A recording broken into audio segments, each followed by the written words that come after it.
Hey guys, how is it going? And welcome back to another video on Lousy Gamer. And today is another interview. I haven't been doing a lot of videos lately, so I'm kind of busy and with work and traveling and stuff. So here it is, another interview. So often I've been hearing in the comments as well as online that they feel all the content that's been generated in Lousy Gamer is for my friends. To be honest, most of the things that I publish is not from my friends, and these people, I interacted with them after I posted some of the videos, and then they approached me. So there is no biasness in what I am presenting to you, as long as if you are willing to share your thoughts and talk about your game, I'm willing to showcase your content. So, and today is another example of the person I just met like few weeks ago after he watched my videos, and then we connected via line, and it was amazing that I don't know this player because he played in a different region, and then even now he's in a different region from where I am. So it was purely through line and then through videos, and it was great conversation that we had and about the game. And I thought it would be good for me to introduce this great player to everyone. And again, he's not a big player. And again, there was another complaint about I only talk to big players. This player is a very modest, small player, but he has a lot of experience in the game, and I'm pretty sure you would enjoy this interview. So, who is this guy? So he's name in the game is Widowmaker. So he's currently in region 31, and he used to be in region 13. So he's also leading an alliance named the Accused, and which was made about 3 years ago, by the way. So, and he's still running this, and it's amazing how he does this. So again, today's interview, what I thought is it would be good to kind of look from the general's lens, not from a big player and attack and defense. So I thought the questions were kind of made in a way that we can learn what a general of an alliance would actually do, and what kind of qualities he should have, etc. So I kind of focused on that area. I hope you will like it. So without any further ado, here you go. You can listen to the interview. Thank you. Thanks a lot for joining us for this exclusive interview, and it's been a while. I haven't done the interview. I've been busy with a lot of stuff, and I'm really glad that I'm back on track with these interviews. So I just wanted to welcome you, and I'm going to ask you the same set of questions that I asked, maybe a few things different depending upon your background and so again, thanks a lot for joining.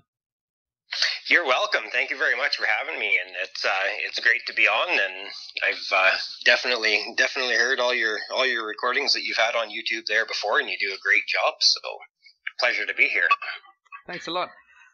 Time of that you've been in the game, so that's really important for everyone to know. So the longer you are in the game, that definitely matters, and then even people judge based on your login streak nowadays. So my first question, yes, with everybody else I asked, so how long have you been playing this game? I've been playing since the very start of Region 13, just a couple of days after they had opened it up, and yeah, it's been going strong ever since.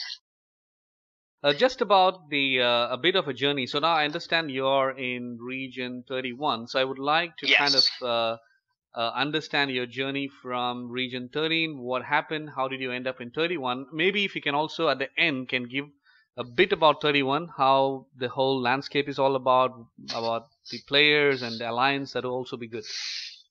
Yes, absolutely, you bet. So yeah, I started in region 13 there, and I generated my city, and I ended up generating right beside a guy who was only I think 1300 power, and I was, the starting 112 power, and I ended up messaging him right away and asking him what to do and how to do it, and that was a guy by the name of Tate, and we've actually been side by side ever since, over the last just over 3 years now. We've been playing together. I've been the general in the Accused, and he's been my strongest major ever since, and we make every decision together ever since as well. We started off in a really small alliance that did not have their stuff together whatsoever. They're called NWO. And so we're in that until they absolutely fell right apart. And so we decided to carry on, and we ended up joining another small alliance called the Fallen. They're very weary about every single player that ever joined them. They thought everyone was a spy, and it was quite entertaining to the both of us. Shortly after that, my girlfriend actually started playing as well, and just so she'd actually get some quality time with me, I guess. And so we've the three of us we played together in the Fallen there, and she ended up my girlfriend ended up leaving the alliance, and then they called me as spies, and they ended up kicking us out of the alliance, and then my girlfriend there, she ended up starting the Accused, just because they thought we were spies, and that's where the Accused stems from. Is we're accused of being spies, so we just carried it on from there, and we've kept the name ever since, and it's just a fun little backstory for all of our new players that joined us over the years and everything. So and then we ended up gaining a lot of players. Like we ended up going from just the three of us up to, I think it was about 90 players within probably about 3 weeks to a month, and teaching everyone how to build and everything like that. And it was quite a fun journey and everything. And losing players once they get to a certain size and stuff was definitely a downside from being a smaller alliance and everything. But and then finally we were all pretty bored and everything like that, and they rolled out the region more ports and everything, and and then we just decided we'll hang out in region 13 till it was pretty much empty, and port and choose where we wanted to go. So we put a couple of alts out in region 29 and 30 and 31, and we just decided that 31 looked like it was the fullest, most busiest one and most action there. So we moved over to there and continued on our journey. Yeah, actually the 31 was I don't know, I mean, I was really active during the new region merge started, and everybody was talking about 29 and 30. 29 belongs to SLC. That came out, I think that got leaked, right? 29 will be for SLC, and 30. Right away it got leaked, yeah. Yeah, and 30 for the RWUN. And then everybody thought 31 will be a neutral place, and everybody can live happily ever after, blah, blah, blah. But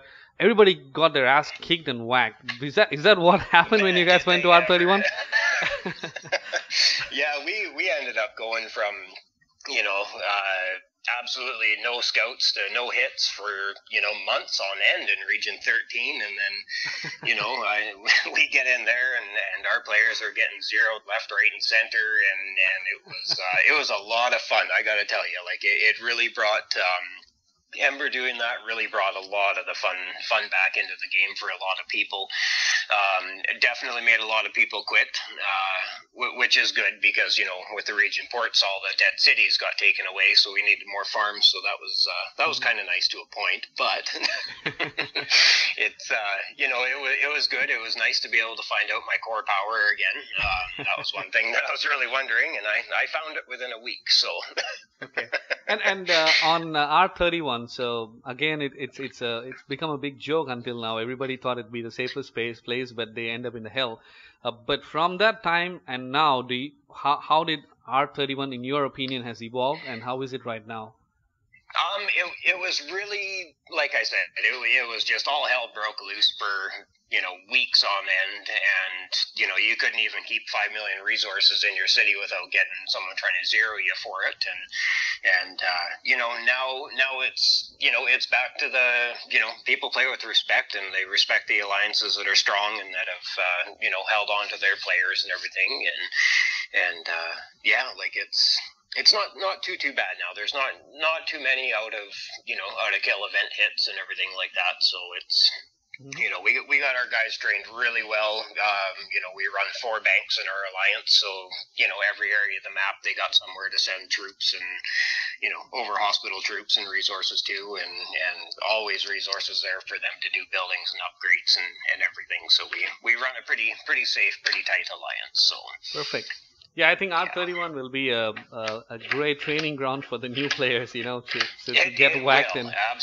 Yeah, it'll make or break them pretty quick. True, it might go either ways. Yeah, you're right. Again, I think you had a long journey in building the alliance. Again, bringing your alliance to R31 again, which is which used to be the worst of the 3 alliances, 3 regions.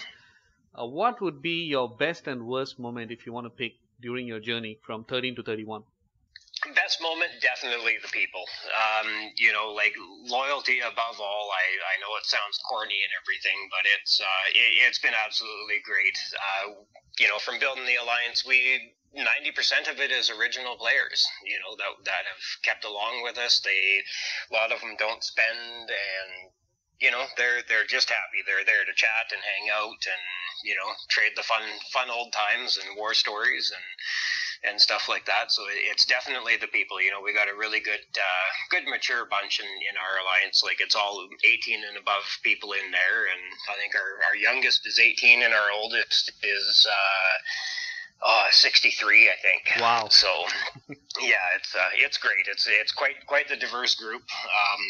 We have everything from forensic financial investigators to police officers, doctors, nurses, construction workers, and it's just really great to see all the different walks of life be able to come together, and no matter the life problems, we're still a big happy group, right? Yep. Worst part, I would definitely have to say the time and effort that you put into players, and then they turn around and they leave you for the bigger alliance and thinking that it's going to be, grass is greener on the other side sort of thing, and then they, eventually, most of them, they end up crawling back and everything, hoping to get their spot back and everything. And with the region ports open, players leaving and going to other regions and causing major issues and coming back to 31, and then they bring their issues with them and people chasing them. So, so that's always fun. Good. Again, I think I think it's definitely. I think people in both sides. I think you mentioned people as the best and the worst. So, as you said, the diversification that you have in your team, it sometimes is a boon and sometimes it's also a curse for you, right? So, managing people from different backgrounds, different professions, and people have egoistic opinions and blah blah blah. Yes, what do you think? Absolutely. What do you think the qualities of a good general should be in the game? A good quality is definitely really good diplomacy. And not control over people, but being able to keep 100 people happy. It sounds easy, but I don't know. It's definitely a second full-time job. The drama that people call and stuff like that within the alliances and stuff, it ruins a lot of the alliances. We've probably had only 2 blow-ups in our alliance, and they're dealt with very swiftly. It's not something that anyone wants to see or new members want to see when they come on. So, just a lot of patience and time and second chances. Well said, yeah.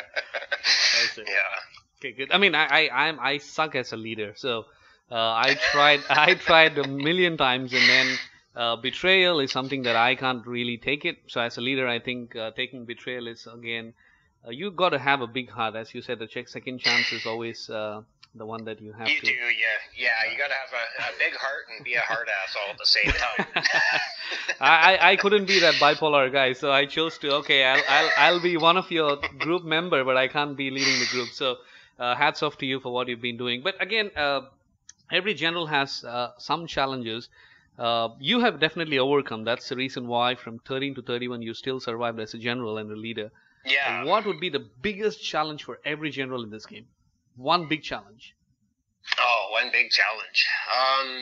Keeping the alliance fun, functional, and interesting. Like we when we notice that our players are starting to lose a little bit interest in the game, we'll do hit it, and whoever hits the most power in a couple of days, or whoever hits the most infected points in a couple of days will get a special little boost of resources whenever they need it. Like the other big thing that we do in our alliance is like with our banks and stuff. A lot of alliances, they're stingy with their resources, and they will only give to people who donate and stuff. But we've always done, no matter what building you're doing, no matter what research, anything like that, any resource amount will be provided to any player in our alliance to keep it going, to keep it interesting, and to give them something to work towards. So that's definitely a big part of it.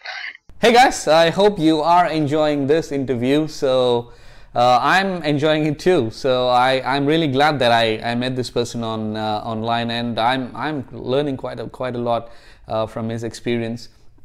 So stay tuned. I'm releasing this second part within few hours, so you don't have to wait for 24 hours. So that's another feedback that I got. So the wait time is too long, so I totally agree. So I'm going to release this within next few hours, and keep watching my videos. And if you haven't subscribed, please do. And if you like the video, please hit that like button. And I don't know, I'm getting like 300-400 views, and number of likes I get is maximum about 10-11. Please feel free to hit that like button so that the ranking of my videos would go up. It's just a request from me.